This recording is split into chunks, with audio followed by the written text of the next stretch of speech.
Hi friend, নমস্কার বন্ধুরা। বন্ধুরা দেখুন, কালকে তুমুল ঘূর্ণিঝড়ে দাপটে কিন্তু আমার সব গাছ পড়ে গেছে। এই যে দেখতে পাচ্ছ, এত বড় গাছ, নারকেল গাছটা পড়ে গেছে। এই যে দেখো, সব গাছগুলো কিন্তু পড়ে গেছে। এই যে গাছ পড়ে গেছে দেখতে পাচ্ছ, এই যে গাছগুলো কিন্তু সব পড়ে গেছে। তো একটা জিনিস, এই যে ভিডিওটা বানাবার উদ্দেশ্য গাছগুলো কিন্তু কাত হয়ে পড়ে গেছে, কিন্তু আমার বাগানের কোনো টবের কিন্তু ক্ষতি হয়নি। এই যে বন্ধুরা, টবের কোনো ক্ষতি হয়নি। কারণ বলে দিচ্ছি, বাগানে আমি কিন্তু আগেও বলেছি যে এই যে বস্তায় টব একটু ভারী আছে আজকে বন্ধুরা, কেন জলে ভর্তি।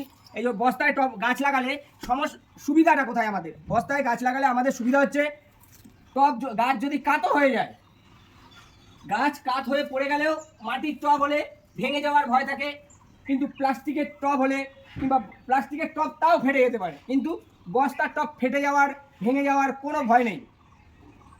এই যত ঝড় হোক, বৃষ্টি হোক, যাই হোক, তো আমার বাগানের টবগুলো কিন্তু সুরক্ষিত থাকবে। বস্তায় কিংবা গ্রো ব্যাগে যদি আমরা এইভাবে করে গাছ লাগাতে পারি, তো আমাদের বাগানের টবগুলো সুস্থ থাকবে, টবগুলো সুরক্ষিত থাকবে, আর গাছের কোনো ক্ষতি হবে না।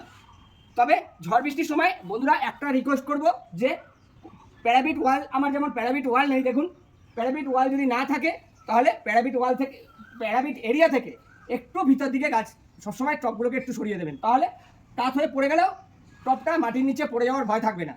নমস্কার বন্ধুরা। গাছটাও কাত হয়ে পড়ে গেছে, কিন্তু আমার কোনো সমস্যা নেই। এই যে শুধু সোজা করে দেবো, এই যে শুধু সোজা করে দিলাম,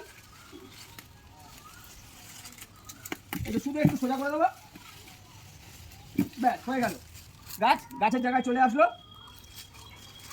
একটু সেটটা দিতে হবে, এই যে সেটটা দিয়ে দিলাম, ব্যাস গাছ কিন্তু গাছের জায়গায় দাঁড়িয়ে গেল। আর ছোটোখাটোগুলো আমি পরে করছি। নমস্কার বন্ধুরা, ভিডিওটি যদি ভালো লাগে লাইক শেয়ার কমেন্টস করে আমার পাশে থাকবেন। নমস্কার।